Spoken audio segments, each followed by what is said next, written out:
Yo, good morning. Good morning, people. Good morning. Good morning. Waiting for y'all to slide up in here. Waiting for y'all to slip up in here.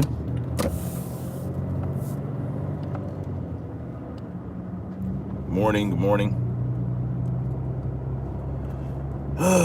What a day. What a day.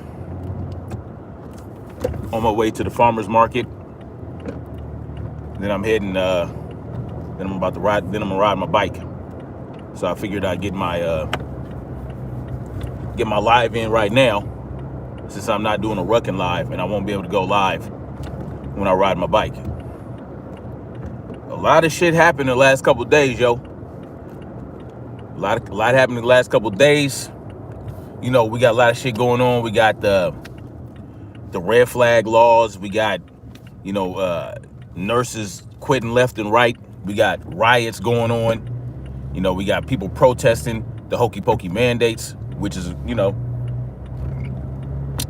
know how I feel about protests. Protest, is basically your, begging your government to stop oppressing you. You're begging your oppressor to stop oppressing you, but at least more and more people, and the right kind of people, are fighting against this hokey pokey mandate. I just wish they had the right guidance. I wish they had, someone real to look to, a real leader to look to know how to really do this shit. Because the best way to fight against the system is to not participate in it altogether. But there's some hope on the horizon, and maybe this will shift us toward getting out of this left-right paradigm bullshit, getting us out of this, this tyranny. But to start with, I want to give you basically an update about the red flag laws. All right, that they passed in the House. This still has to go into committee and conference and all this other shit. Has to go through the Senate. But supposedly, according to some of these Republicans, right? Supposedly, according to some of these Republicans that voted for this, it is part of the National Defense Authorization Act. So they put it in the National Defense Authorization Act. And sometimes politicians will do shit like that. They'll sneak shit into bills that both parties agree with, so that they can get the shit passed, so they can get something that they want passed, right? Because they've been having issues passing gun control laws, basically, since the House and the Senate was taken over by the Democrats. Oh my God, green light go, goddamn. Whatever. But basically, what we got going on is we got Democrats coming out and saying, or Republicans saying, oh, yo, they snuck that in there. We didn't know that they snuck in the red flag law into the National Defense Authorization Act. The National Defense Authorization Act is basically giving money to the military, giving money to the military to improve certain things and all that bullshit, to make sure families of veterans or family of, just benefits for the military and things like that. But what they did was, and I was mistaken about who this red flag law affects, right? I thought it was nationwide, everybody, right? But no, it's red flag laws basically for active duty soldiers, right? To enable the military police and whatnot to basically take private weapons away from active duty military. Why they would do that, I have no idea. They try to paint this picture of veterans being very abusive to, their spouses and whatnot. Look, this is the reality, that sometimes a soldier will go overseas, and this has happened multiple times. Soldier will go overseas, do the little war thingy, come back, find out their wife is cheating, and they might kill their wife, or they might kill the boyfriend, or whatever the case may be. But it's not like at a high rate. You know what I'm saying? This is very rare. But it's very rare. It's not right for these guys to come home and do that, And it's not right for the wife to cheat on the husband while they're out fighting in a war. You know, it kind of triggers these dudes to go psycho and kill people. So basically, they're trying to, and I think it applies to veterans as well. Active duty soldiers and veterans, red flag laws for active duties, soldiers and veterans specifically. All right, so that they can be able to seize people's weapons without due process. All right, that's what it has to do with. One of these Republicans, I've got his name, said that, you know, it would not end up in the final bill. Like that language would be removed from the bill before it's passed. He basically assured us that, yo, we didn't know this was in here, blah, blah, blah. This language, this red flag law language will be removed from the bill, you know, before it gets passed. And then Cawthorn came out and was talking about, oh, well, you know, we had to, he also said the same thing, basically, that the language would be removed, but they had to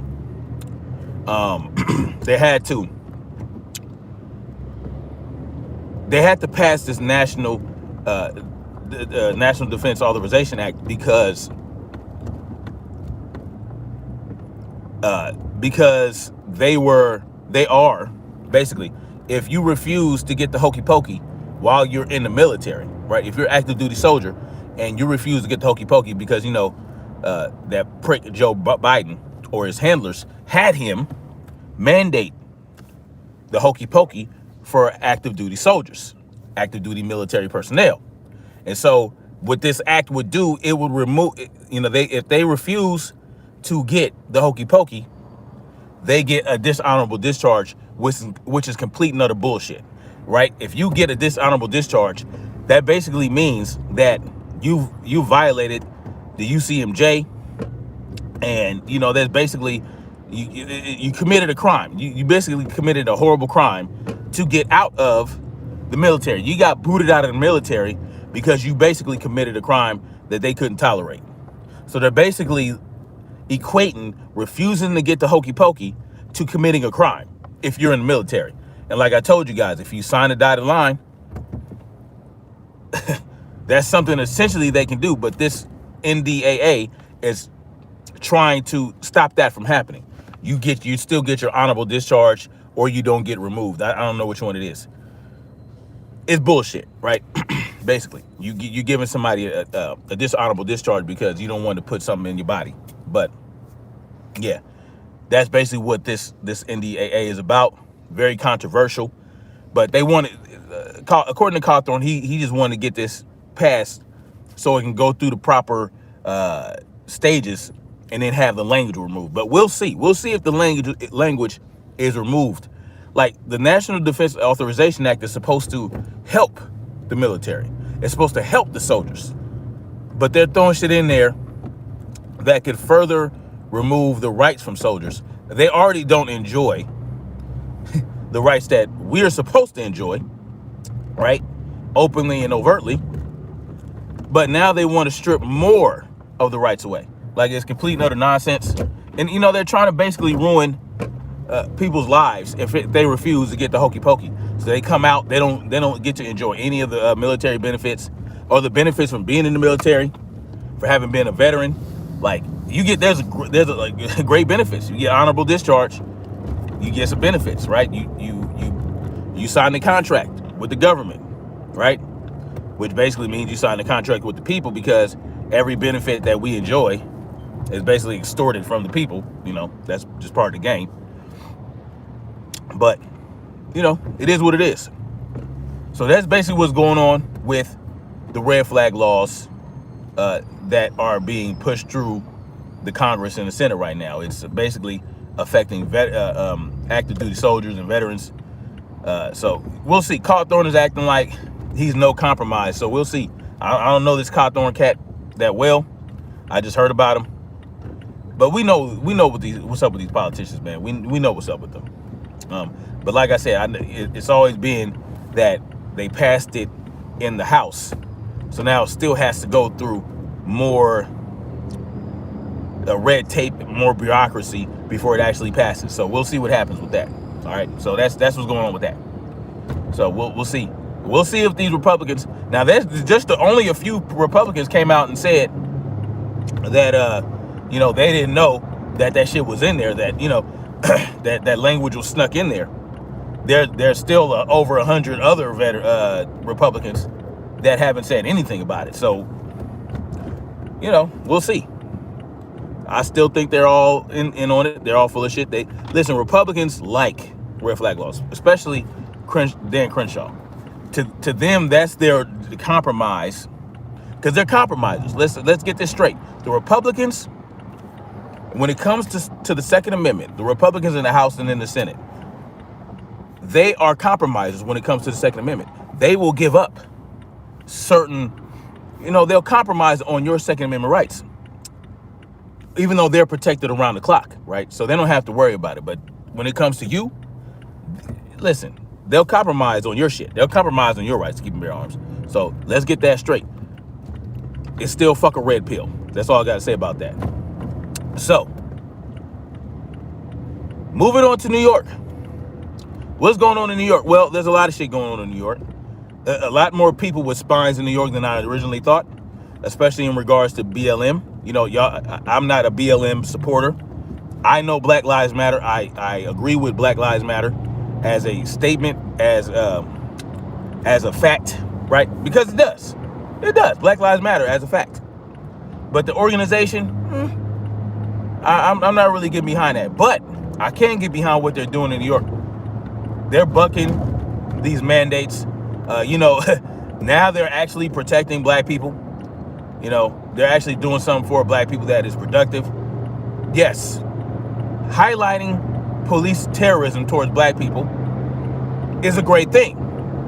But my issue with how they're doing it is they're highlighting and they're focusing on black people when they'd get a lot further if they highlighted all the other type of people that have been terrorized and murdered by the police. Because if you just stick with black people and you say it's a black this, black that, you know what I'm saying? Then listen, we know what's up. We know there's racist cops out there.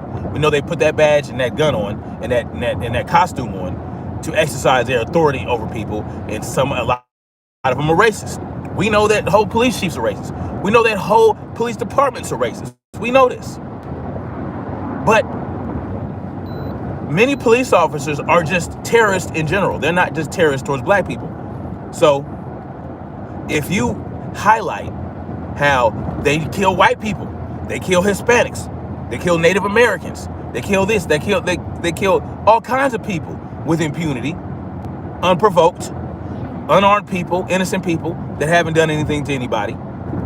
You understand what I'm saying? Then we get a lot further in bringing change to police culture. And y'all know how I feel about police culture. It needs to change completely. Police culture needs to change to where the police answer to the people and are held accountable by the people.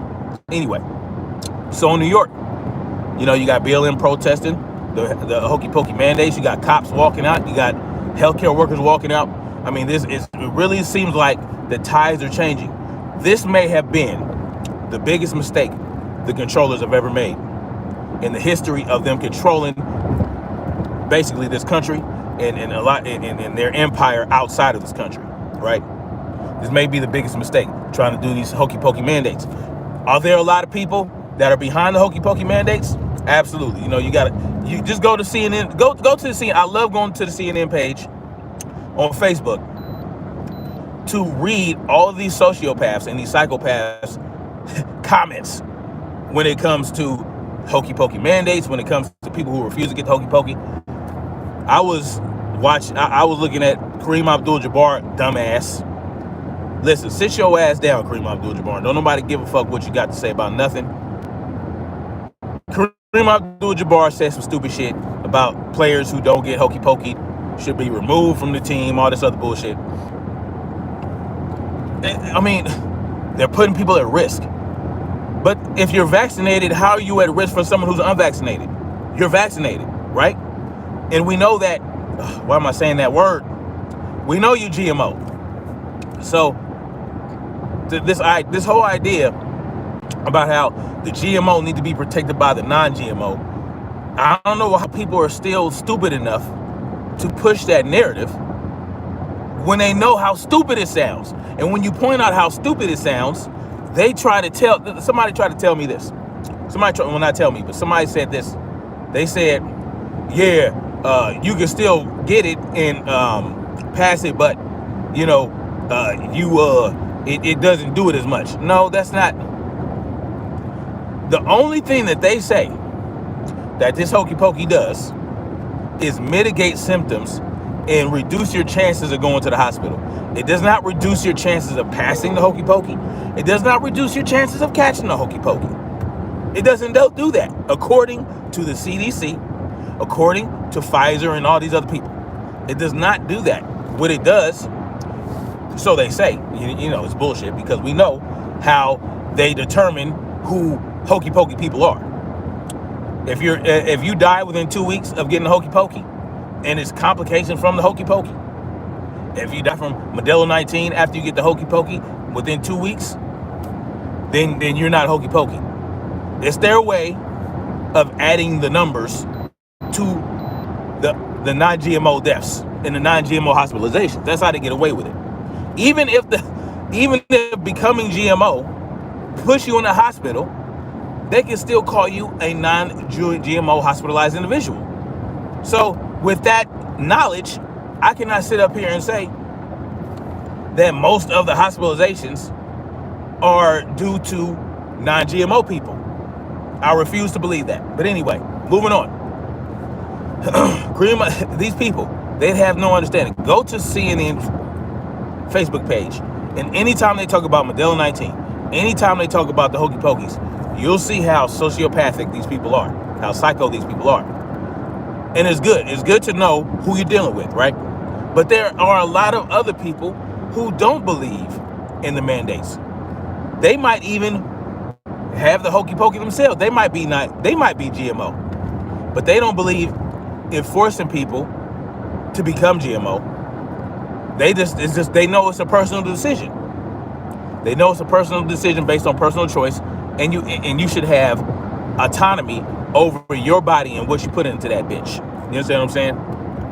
So it's good to see that all this is going on in New York. Yes, 10 to 15% of loss in healthcare workers in New York. Beautiful thing. I think that people need to walk away, and this is how you start, right? I always say that. Walk away. Remove yourself from the system. Opt out. You know what I'm saying?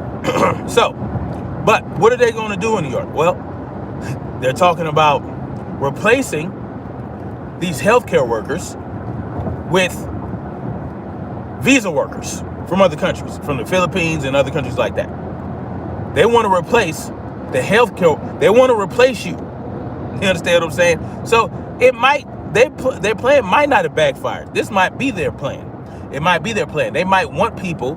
They might want U.S. citizens to quit their jobs so that they can replace them with moldable, you know what I'm saying? Easily manipulated, easily controlled healthcare workers and all that type of shit. That might have been their plan. So they're talking about the governor of New York, the new governor, the chick. She's talking about she said we can get some visa workers over here.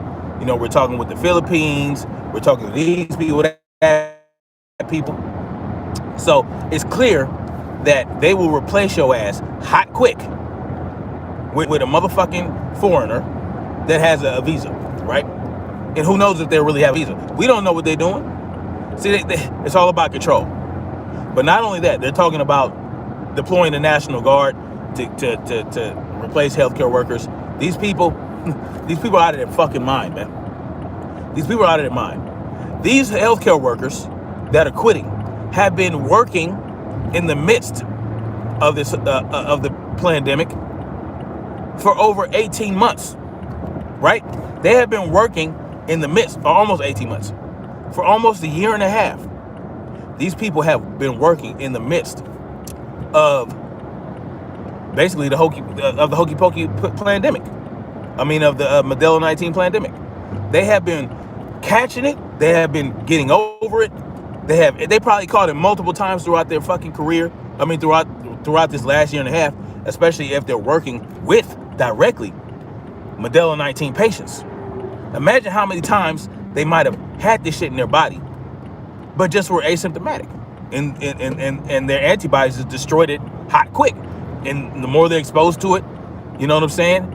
And they have active antibodies, the more readily they get rid of the shit, and the longer the antibodies stay around. But no, they want to force you to get this hokey pokey. Everybody should question why they're pushing so hard. Why are they pushing so hard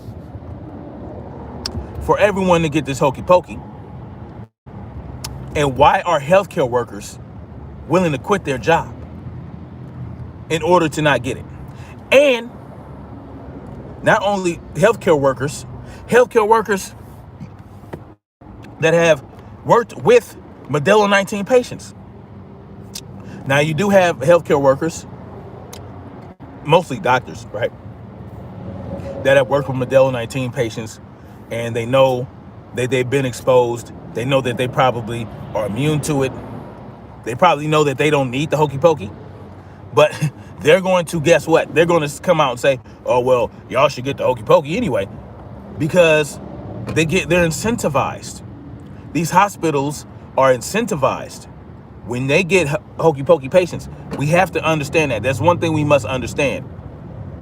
That for every patient, if you're a hospital that has Medicare, that does Medicare, if you have a hokey pokey patient, you get $13,000, right? $13,000, and it might have gone up since then. I don't know. You get $13,000 for every Modelo 19 patient that ends up in the ICU or whatever, that ends up in the hospital. $13,000 per Modelo 19 patient. And every time a patient ends up on the ventilator, you get $42,000. They're basically paying people. They're paying the hospitals to put you in intensive care and to put you on ventilators. A lot of people died on those ventilators. A lot of people went on those ventilators that didn't need to go on the ventilators. A lot of people went on the ventilators under the wrong setting that didn't, you know what I'm saying, that died, that perished. They murdered a lot of people when this thing started. That's just how I see it. That's my opinion. You know what I'm saying? It's my opinion that they murdered thousands of people in these hospitals. You know what I'm saying? With the treatment. That's just how I look at it. You know what I'm saying? In a fiction novel. In a fiction novel, they murdered thousands of people in these hospitals. But, you know, never mind all these other treatments that you could get, right? So they're going to replace you. You're going to be replaced, right?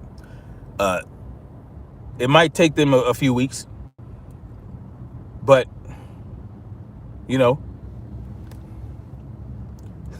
they're going to replace you. They don't care. You understand what I'm saying? They don't care. And this is my solution to that. You know, I'm a solutionary. I'm a solution-based YouTuber. And I always come with the solutions. Tangible, plausible solutions, right? Tangible and plausible solutions. But there is a timetable. There is a time crunch. Why is there a time crunch? Because my solution involves land ownership, right? My solution involves land ownership. My solution involves community building. And look, their nefarious plan involves buying up as much land as possible. Black Gate or Black Goop, whatever the hell that group is, buying up all this land. You got Bill Gates buying up all the land. You got all these billionaires and millionaires buying up all the land. So while it's still available, we need to buy land. We need to build communities. And those people that are walking away, those nurses and doctors and all these professionals that are crucial to having a community run, they're walking away. We need to embrace these people, and we need to take these people and build our own community. Fuck it. This is the perfect opportunity for us to walk away, for us to opt out. You take those doctors, you take those motherfucking nurses, you take all those healthcare workers that know how to make shit run, right? And you take them and you build a community with them. You take the builders. I talked about this yesterday. Yes, they losing their jobs, but they should have something to come to. You know, we can't pay you what this hospital is paying you. We can't give you $50,000 to $60,000 an hour, but we can make sure you have food on your table. We can make sure you have a home. We can make sure you have a building to practice in. We can make sure that you have everything you need, right? You won't have to worry about being removed from your job because you don't want to get something done to your body. That's what we can offer these people, you know? And yes, they can make money, but they're not gonna make as much money as they are in those hospitals. You will basically become a small town doctor, small town nurse who is gonna make decent money, but guess what? You're gonna be living like kings and queens because you're a very valuable part of the community. People gonna, you know what I'm saying? You're never gonna be one for anything. You know? Ugh, that smell. Anyway, but you know, look, we got to make it appealing to people. When they walk away from something, when people stick their necks out, they have to know that we got the back. Yo, we got your back. Are you going to lose your job at this general hospital? You're going to lose your job at Kaiser? You're going to lose your job at Cedars-Sinai or whatever? Well, guess what? We need you over here. We need you. We need you over here. You good. You good with us. And look, if you don't have money to buy land, this is the thing. You don't need money, right? Everybody does not need to own the land right away. You may not have money to buy land, but you might be surprised. You might have the money to buy land because some land is not that expensive. But as long as you have two hands and the will to get some shit cracking, you can work for somebody who owns some land until you earn enough to get your own land.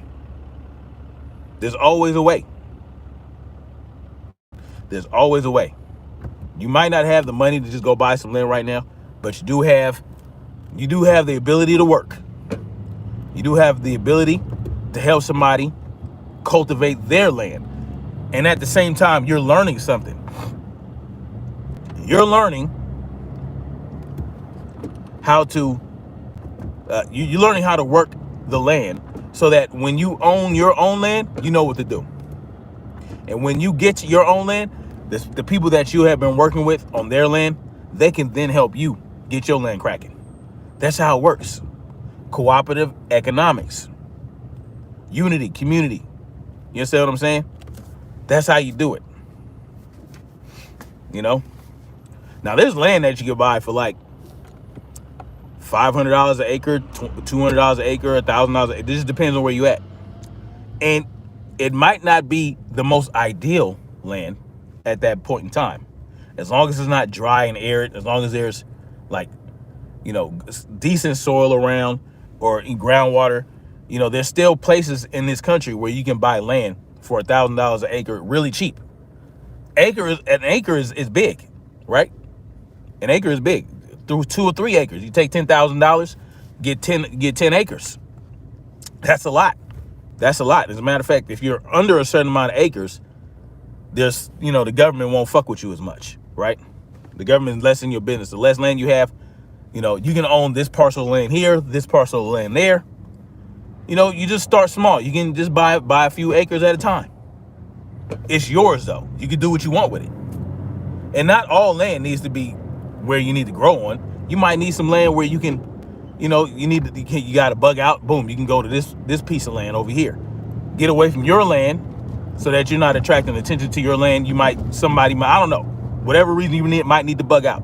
You can bug out and go to another parcel of land where, you know, you can't really grow anything right now, but hell, you got shelter, you got a stash, right? You can stash some storable food there. You can stash whatever. You can stash weapons, whatever you can stash there. Boom, you got another parcel of land a few miles up the road that you can get to, just like that. You understand what I'm saying? So just be creative. You don't have to buy the land right now. Go look. There's so many farmers. You know what I'm saying? So many farmers and ranchers that could always use people to help work their land. And you can learn something. You might not make a lot of money. You might not make a shitload of money because these farmers, especially those that, you know, that aren't on government subsidies, a lot of these farmers are on government subsidies. And even those that are on government subsidies, so what? They're on government subsidies. That doesn't mean that they can't help you learn how to work the land. Boom. Go ask them. Yo, can I help you out? I want to learn how to work some land. I want to own my own land someday.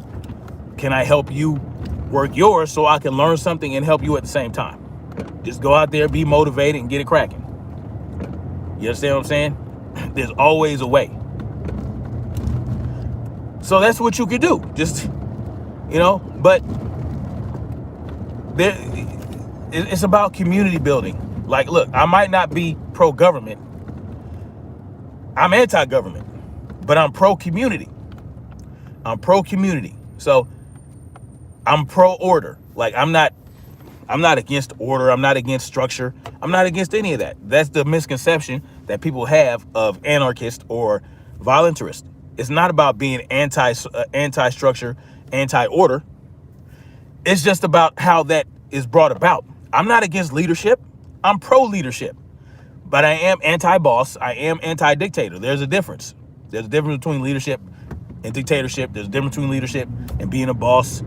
Leaders, hell, 9 times out of 10, leaders don't choose to be leaders. They're chosen by the people.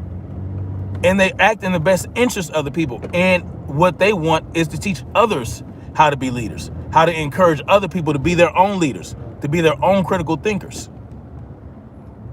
Right? Not just dictators, not just delegators. You know what I'm saying? You do this, you do that, you do this.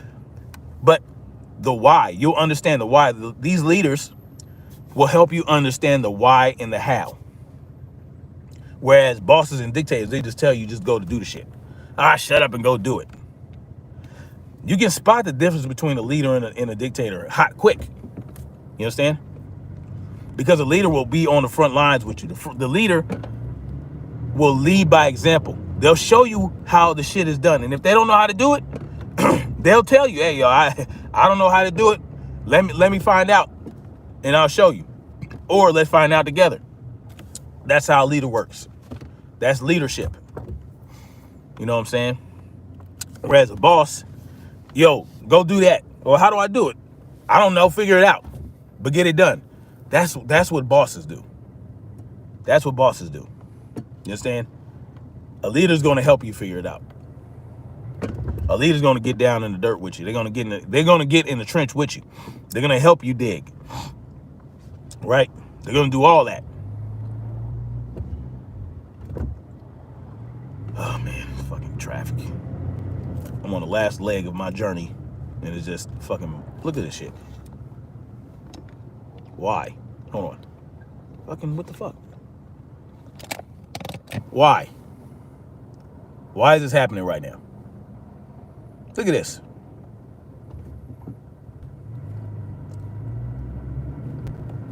Look at that. For what? For what? Hey, Jay, yo. What's up, Jay, with Open Eyes? I think I saw you up in here. You in Georgia, right? I know somebody who owns land in Georgia who needs help working his land. You know what I'm saying? What he really needed was like a manager he wanted me to come out there and help manage his land. I'm like, man, I don't know nothing about working the land, but I do know how to manage. I do know how to lead. So, but he might could use somebody like you to help with his land. Maybe not in the management position, but something that you can learn from him. He's very knowledgeable. He owns he owns like 2 parcels of land, 2 pieces of land, and he knows what he's doing. As a matter of fact, when I get out that way, I'm going to link up with him and get some shit cracking. I couldn't get out there when he wanted me to. So that was something I had the opportunity to do. I had the opportunity to help. He wanted me to actually run that. He had like 9 acres in I forgot what part of Georgia that was. It's like halfway between Savannah and Atlanta. But he had some land over there, and he wanted me to actually manage that land. We'll get some people to work the land and all this other shit, and I would learn at the same time. But he needed somebody right away. Matter of fact, I need to call him and see if he ever found anybody. But he knows other people that own land. He knows a cat from California that moved out there. He was a veteran, and he owns a shitload of land out there. So it's just about, look, you can link up with people like that. Hold on. I can never let a nigga that complain about somebody not doing something good enough while just sitting back and not even helping them. Yeah, that's sucker shit. Anyway, I don't know if you're interested in something like that, Jay. But I know you live in Georgia, and this guy's in Georgia too, and he's trying to make. I have a lot of good plans for his land. Like I said, he wanted somebody that can help his land make some money. How help make money on his land or whatever using his land. But like I said, the timing wasn't right. Like, he needed somebody basically to come out there immediately. I even talked about flying out there once a month, 1 week in a month, just to help oversee shit. But it's not realistic, man. You need to be out there on the ground, like putting in the work, right? And plus, I'm not from Georgia, so I would basically, like, if you want to help somebody make some money in an area, you have to know that area. You got to know the people. It's just the timing wasn't right. But I mean, there's always opportunities like that. I put myself out there. I put my energy out there, and people reach out to me all the time with these opportunities. As a matter of fact, next year, sometime, I'm going to make another channel. But this channel is going to be non-political, non-controversial. I'm basically me and my family are basically going to get an RV, and we're going to traverse the country, and we're going to visit different farms, different ranches. We're going to visit different people's lands and whatnot, people that are working their land. We're going to go out there, and we're going to learn from these people how to work the land, right? I'm going to learn how to work the land in these different areas, and at the same time, you guys are going to learn, right? So you can watch my channel as I visit these different parts of land in different parts of the country, because depending on where you at in the country, you might have to do different things, right? You might have to, you might have to work the land differently in this part of the world or country, and then different in this part of the country. So that's my goal. My plan is to hopefully do that. I want to visit people's lands. I want to learn from them, and then I'm going to chronicle it. I'm going to chronicle it so that I can show you guys, basically what I learned, and you can learn from what I'm doing, right? And then also that farm or that ranch is getting highlighted, and it should be fun. It should be a fun channel. I also plan to we're gonna visit different national parks and stuff like that. Just commune with nature, man. We're probably gonna do that over the course of a year. you know. And then after that, we're going to land somewhere. We're going to land somewhere. Of course, at the same time, we're going to visit places that we actually want to possibly live. And, you know, that should be fun. By the way, Joey Open Eye says, yeah, I'm really down for whatever. To be honest, I just got to get situated for myself because I'm still don't have my own place yet. See, that's the thing. You wouldn't have to worry about that. You wouldn't necessarily have to worry about that. About having your own place.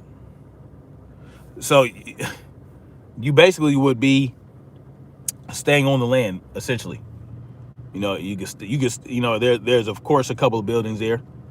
You know, you could have you can maybe get a small RV, right? A Class C, or hell, even get you a little tent. You know what I'm saying? Work something out. You stupid fool said they trying to get out of Cali. Who's trying to get out of Cali? I know I damn sure am.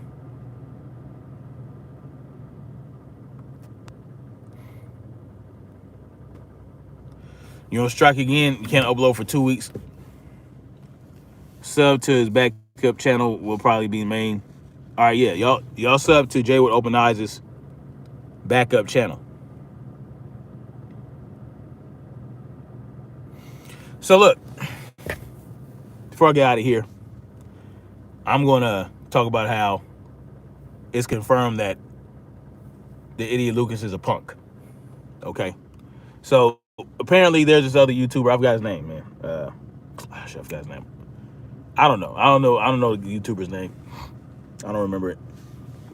But he called in to Lucas's live show, and they were debating about. They were not debating, but they were having a discussion about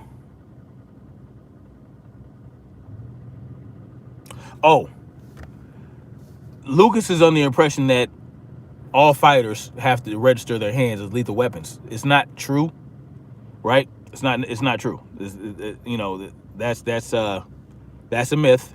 There are some places where you do have to do that before you fight. The hell? Before a fight or whatever. But I'm not really too sure about that. But anyway, that's regardless. That's irrelevant. Basically, apparently this guy calls in quite a few times, calls in quite a bit. And Lucas apparently called him like a punk or a sissy or a softy one day during a live stream. And so he brought it back up. He's like, oh yeah, by the way, since you want to call me a sissy, you know, I'm a professional Muay Thai fighter. All right, so now Muay Thai is strictly striking. Well, there are some throws. You can do some throws and some sweeps or whatever. But basically, you're striking, you know, punches, elbows, you know, knees, kicks. There's no wrestling involved in Muay Thai at all, right? There's clinching. You can clinch. You can clinch and knee and elbow and all that other shit. You can, you know, you can toss people from the clinch, all that shit. But there's no wrestling, right? It's basically clinching and striking and throwing.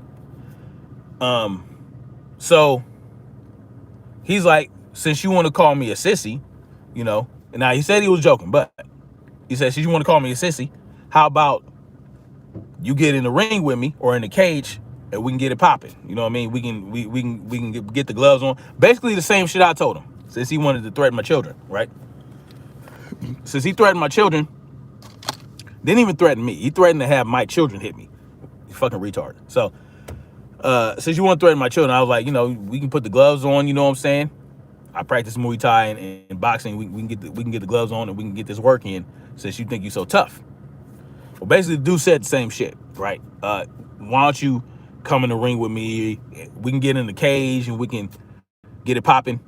And basically, he was like, huh, what do I look like getting in a cage with a professional fighter? What are you trying to fill me up?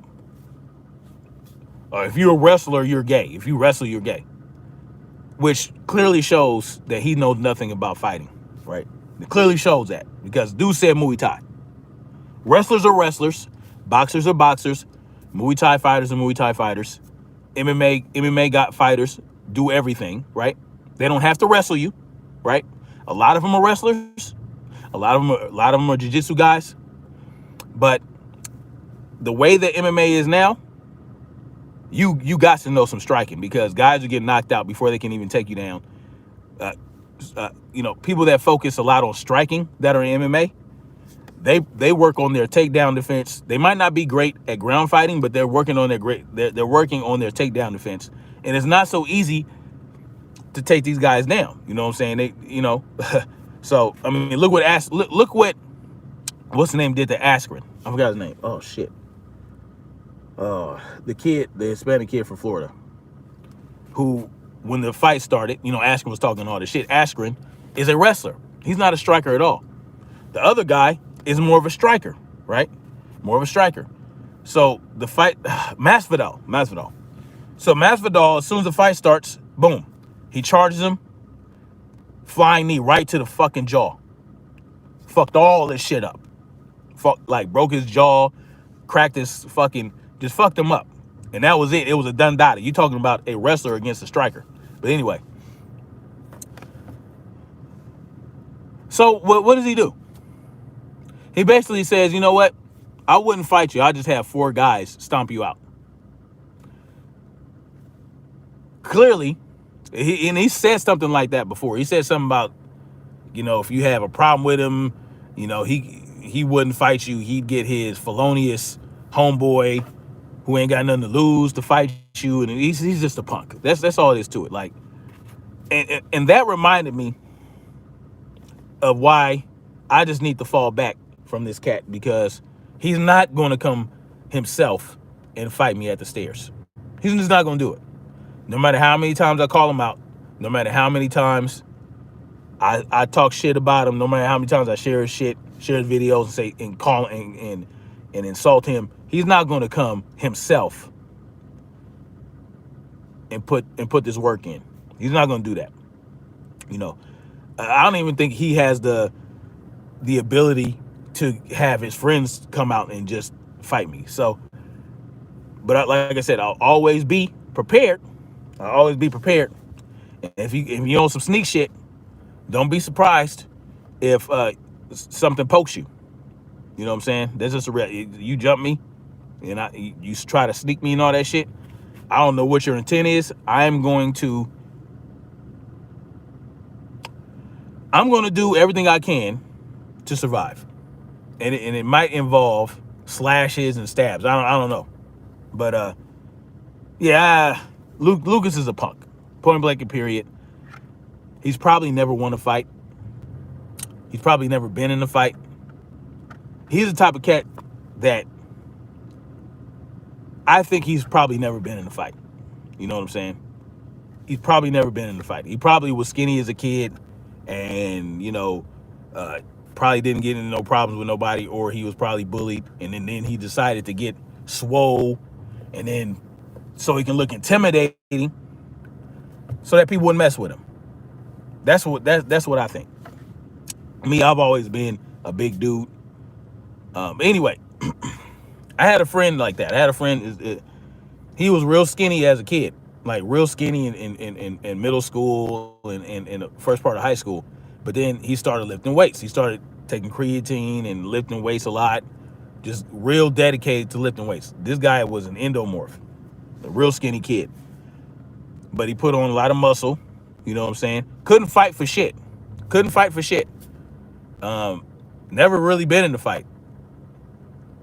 But he grew up, now he's swole, and that's what these cats do sometimes. They put on a lot of muscle because they know they can't fight.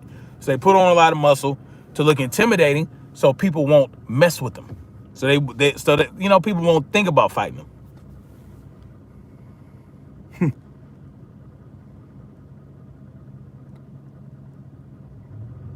AK picks the wrong ones. Yeah, he's an idiot. You stupid fool. I'm talking about the traffic, and I don't blame you, bro. Get that guy out of this satanic state. Oh, yeah, they try to get out of Cali. No, I wish they would. I wish everybody would leave Cali. No. I want everybody certain people need to stay in California. As a matter of fact, we need to swap. We need to swap people. Like I go somewhere and then they, get the stupid liberals out of a lot of these states to come to California, and then the more freedom-minded people, hell, even get the Republicans out. It's a certain way you gotta do it. Lucas wants to stay cute. You funny. He does not want that smoke, and it's hard to take a guy down. You can even need a chin. You just gotta set it up, right? If you're gonna do a takedown, you gotta set it up, because you know that a knee can come flying. So you gotta set it up. You gotta set up with some, with the hands, maybe, set up with a punch, a kick, get their guard up, right? Get their guard up, have them standing up tall so that you can then shoot and grab both legs and do a single leg takedown or a double leg takedown. And the person that is not the striker, you have to stay low. You have to kind of like stay low. You got to keep your legs spread apart, basically. If you're, a Muay Thai stance, your legs are close together and you have a lot of weight on your back foot. It's not good for takedowns, right? And, you can get swept easily. It's not good for takedowns, right? You can get taken down very easily in a Muay Thai stance. So that's why MMA fighters that do strike a lot, their stances are a little wider, but that also means they can't check kicks as much. You know what I'm saying? So it's just little different things that you sacrifice to make yourself less vulnerable to another attack. But basically, yeah, you just gotta be prepared for those takedowns, right? So if you know you're fighting a wrestler, or if you know you're fighting a ground guy, you gotta be real conscious, but you can't anticipate too much, because if you anticipate too much, they might knock you the fuck out with a strike. You know what I'm saying? Just because their base fighting style is wrestling doesn't mean that they're not practicing or training in striking as well. Look at as a matter of perfect example is Nurmagomedov, right? When he fought Conor McGregor was so worried about the takedown that he got caught with an overhand right that nearly knocked his ass out. So you really gotta, it's really tough.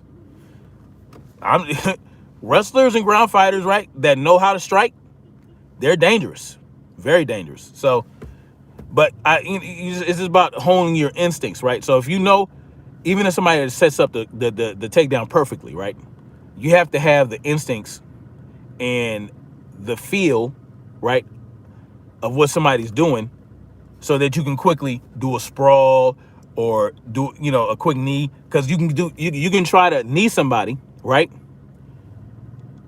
to deter the takedown, but if you miss, or if they slip that knee, they can grab that knee. Now you're giving them more leverage to take you down. So it's tough, man. It's tough.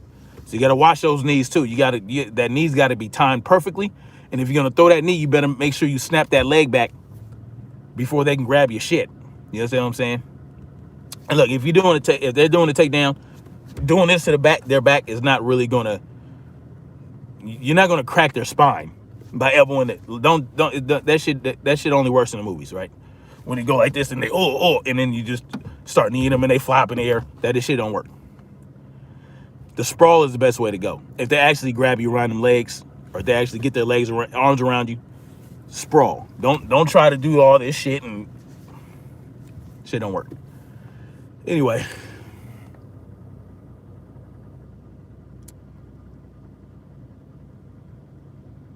Yeah, Lucas is definitely a keyboard warrior. Anyway, I'm done, you guys, for now. I'm getting this farmer's market, grab a couple things, and then go ride my bike, which I haven't rode my bike in a couple weeks, actually. So I've been focusing so much on the stairs. So I'll probably do the stairs on Thursday, depending on if I go back to work or not. But today I'm definitely going to ride my bike. Much love. Like, share, subscribe. Yeah, man. Talk to these nurses. Talk to these doctors. If you know any healthcare workers or doctors or nurses or even popo that are, thinking about walking away, encourage them to do so. Let's get something cracking, man. We need to let these people know, look, we got you back, man. We got you back.